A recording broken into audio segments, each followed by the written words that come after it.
Welcome to the Headley Highlight Show's Headley Headspaces.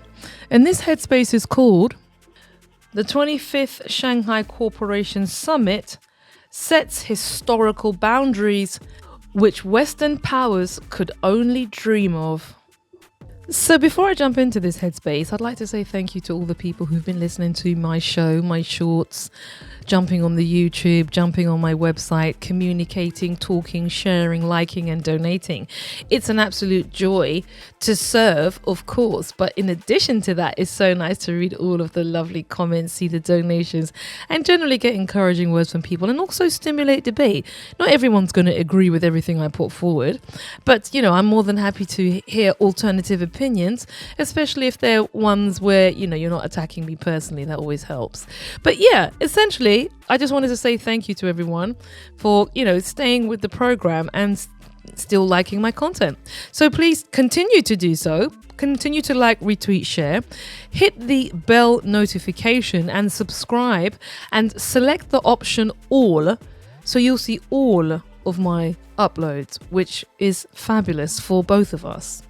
Right, so let me just jump straight into this headspace, which is the 25th Shanghai Cooperation Organization Summit sets historical boundaries Western powers could only dream of. And you know why I opened this headspace with that strapline? Because more than 40% of the entire planet was represented at this summit. Not the hand-picked vassals whose countries you've eviscerated and turned into, sausage machines for your own continued wealth, avarice and aggrandizement. No, not that. I'm talking about countries whereby their leaders have slightly different ideas about how the world should look. Not everybody who was here is a friend, because Erdogan was here from Turkey and we know he plays both sides of the fence. But the point is this: several leaders from several countries attended the 25th Shanghai Cooperation Organization Summit, and it was a show for the declining Western European-led Western-facing economies to realize that they are no longer the only players on the field. Now, the reason that analogy is important about them not Western powers understanding they're not the only players on the field is because of the importance of this conference, who was present, what they were discussing, and the activities that happened as a consequence of these meetings. Now, the Shanghai Cooperation Organization held their summit in Tianjin in China on the 31st of September to the 1st of September. And it was the largest of these in the organization's history. And it featured leaders from the 10 full member states, because there are 10 full member states. There were also leaders from observer states. There were also leaders from what's called dialogue partners. And in addition to that, there were representatives from over 20 international other organizations. People, they were signing some big business deals. Trust and believe me, some big deals were being signed there. The main member states, the 10 member states of the Shanghai Cooperation Organization are China, India, Russia, Kazakhstan, Kyrgyzstan, Tajikistan, Uzbekistan, Pakistan, Iran and Belarus. There was observer states from Afghanistan and Mongolia. There were also what I described as dialogue partners from Azerbaijan, Armenia, Cambodia, Egypt, Indonesia, Laos, Malaysia, Myanmar, Nepal, Turkey, Vietnam, and Turkmenistan. No sign of anyone from Brussels, no sign of anyone from New Zealand, Australia, or that part of the world, despite the fact that the global north is the rising power on the horizon as the global north sets into the sunset. Just so we can put things into context, according to the Economic Times, the SCO member states who were there, they represent 23.16% of the global GDP for 2023. Shall I say that again? Just the member states, that's the 10 member states, not everybody. They represent 23.16% of global GDP. The broader economic update is that the combined GDPs of the SCO countries stands at 25% globally, and this is projected to rise by 35 to 40% by 2030. Compare that to growth in this country, which has stagnated for years, and growth across Europe. Because let's face it, people, what does Europe produce apart from wars and lots of child sex trafficking rings? I'm not quite sure what they actually produce. And of course, leaders that don't represent the population. That's why we're having a rise of parties who are to the right of the political spectrum, but not everyone is of that mindset, in my opinion. They would just like something other than the duopoly, which is what's available in most Western countries, which is essentially, it's the same individuals because it's the same money that backs them either way. They just wear different coats at different times, but it's the same people who are running the back room. The SCO is one of the largest economic blocks outside of the West. In fact, it's larger than that West. You know, people keep thinking that the West is the world. It's not. It's 12% of the global demographics on the planet, and that's if you include America, you also include Europe, and you also include some of those other white extraction countries.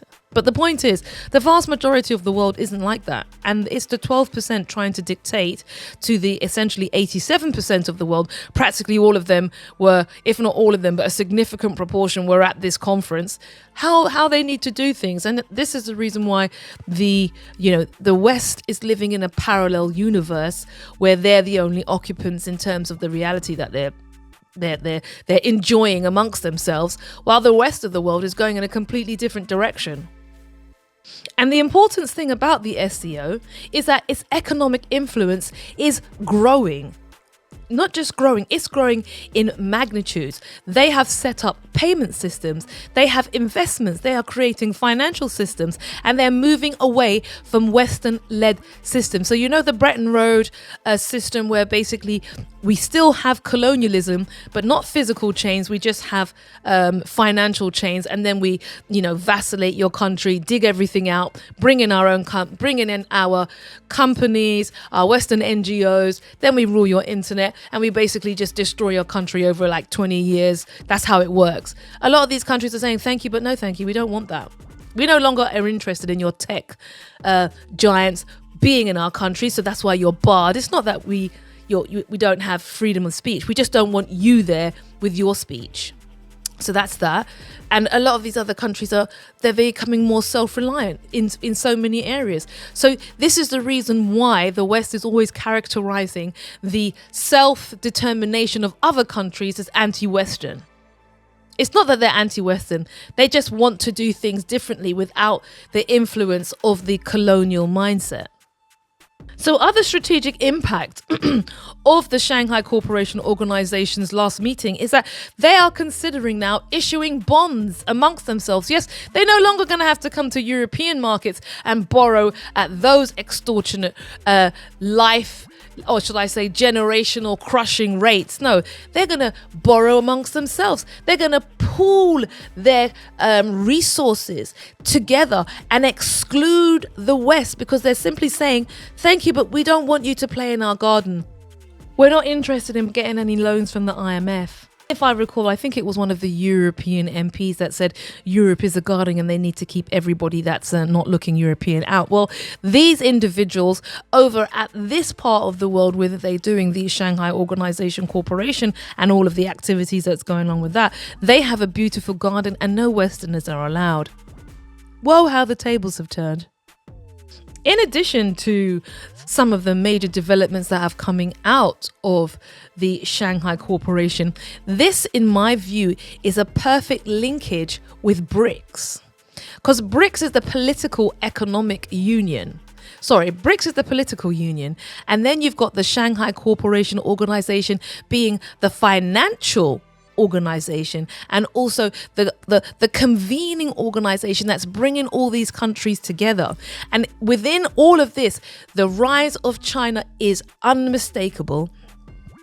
China is the country that's bringing all these countries together with the work that they're doing, with the economic might that they have, and also with the military might, because that was one of the things that was on display during this summit. It was China's military might. And what people don't really appreciate is just how far ahead China is in terms of its military weapons productivity, development, and initiative.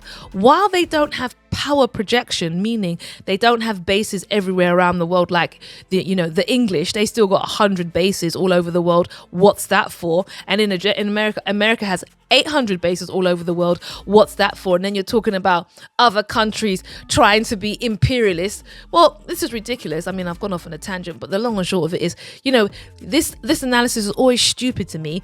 People always say, oh, well, Russia wants to expand, or China wants to take over the world.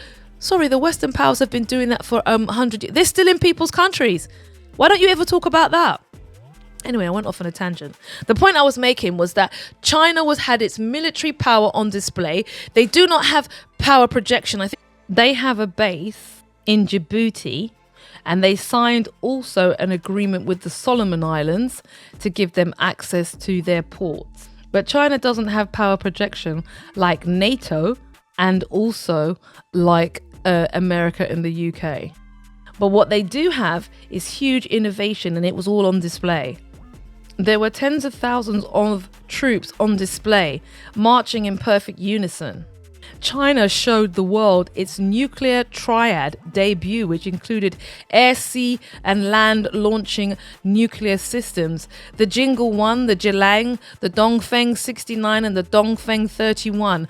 Multiple warhead capabilities. And the DFFC, more capabilities than the West currently has at this moment. Not only that, I think China has its own version of the Oreshnik, which is the hypersonic missile system that Russia and Iran has, but China also has their version of a hypersonic and cruise missile system called the Yangyi 1920, the Chang'e 20A, the Dongfeng 1726, and these are all-weather offensive capabilities. Don't forget, China's also got its own satellite system, so that, and many of the countries who are in the Shanghai Cooperation, I'm more than positive, are moving away from the European and the American systems and working with the Chinese system, which is called BeiDou. So you can see how China is positioning itself in this emerging world.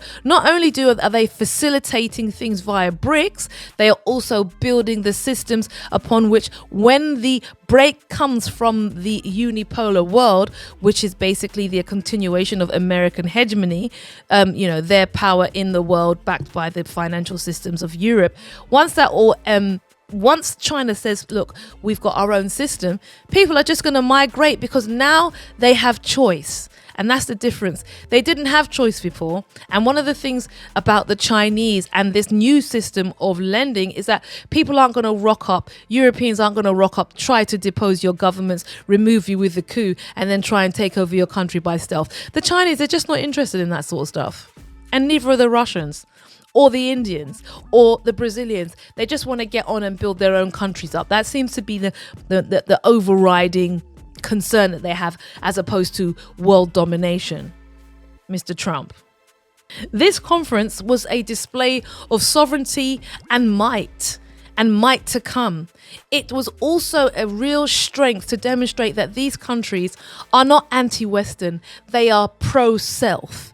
They are spheres of political influence, as opposed to, like I said, world domination, which is the European approach to most things. So in summary, this was a major growth exercise in the beginning of the emergence of this new multipolar world, where you have spheres of influence, major geographies working together, pooling their resources. And if you know anything about Colonel Gaddafi, he wanted that kind of unity in Africa. He wanted his own bank, and he wanted all those countries to work together. But this Shanghai Cooperation Agreement is kind of like bringing some of those things together, because don't forget, what's happening here is going to accelerate de-dollarization. Why would you use that as the world reserve currency when you can actually go and get your own currency to support your own people, and you don't have to buy dollars so that you can do business in your own country? So this is major. This is major. So in summary, I asked the question at the top of the Headspace that the Shanghai Cooperation Summit set the boundaries, historic boundaries that only Western powers could dream of. And the reason they could only dream of it is because the default is destruction with the Europeans. They're not interested in cooperation. They're interested in domination. And it's in their genes, unfortunately. And that's their approach to most things. Domination, extraction, and violence is a necessary tool for that. And quite frankly, 80% of the world is rejecting that approach. And the emergence of BRICS and the Shanghai Cooperation Organization demonstrates to those old powers that they are unnecessary and they have an expiry date. And irrespective of their machinations, they are on the way out. So what do you think? Do you agree with me and my analysis about what's going on in the global north? Or do you think I'm totally out of the ballpark? Give me your thoughts, your 2 cities, your 3 pence, and your declining dollar price. Jump up all in the comments, like and share. But most importantly, thank you for your listening ear, and come back next week. And cut!